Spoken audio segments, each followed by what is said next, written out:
Today, we watched some significant developments and unexpected moments in the sentencing phase. Court has ended for the day, which means the jury will not decide his fate until at least Monday. Senior crime and justice reporter Rebecca Lopez has been in the courtroom for every moment of this trial. Rebecca, we saw fireworks today. Walk us through what happened.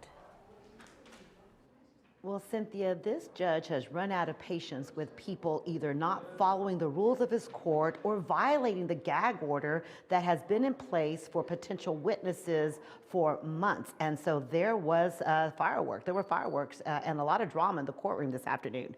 Manuel Mata was called into the courtroom, and the judge was going to swear him in as a witness because the defense asked for that.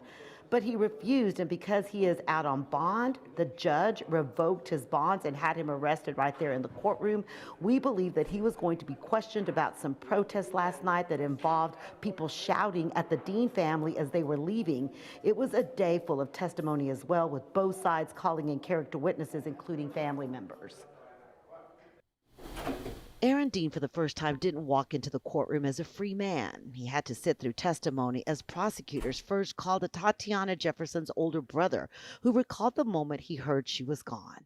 I remember not believing it for a little while. This is the last picture he took with his sister months before she was killed. That was the last time I saw my sister.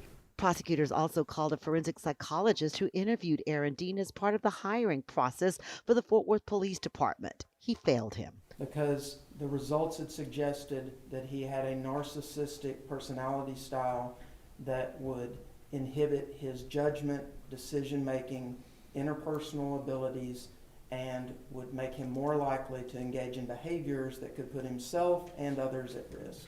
Dean appealed, and 3 other psychologists passed him to become an officer. The defense called his field training officer, who said he didn't have any major issues with Dean, except on cross-examination he said he had trouble dealing with people. Not everybody's a people person.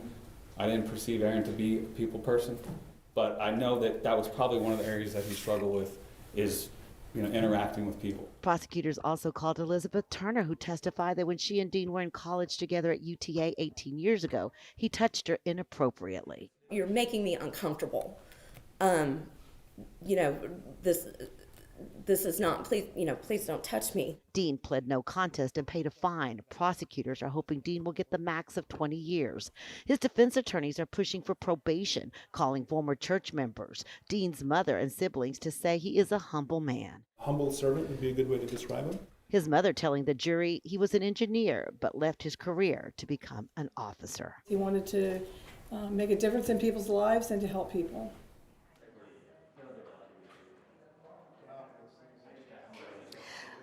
Dean's family says that he has abided by the rules of his bond for the last 3 years, so they think that he would do well on probation, which is what the defense is pushing for, but prosecutors say he should go to prison for killing an innocent woman in her home. Cynthia?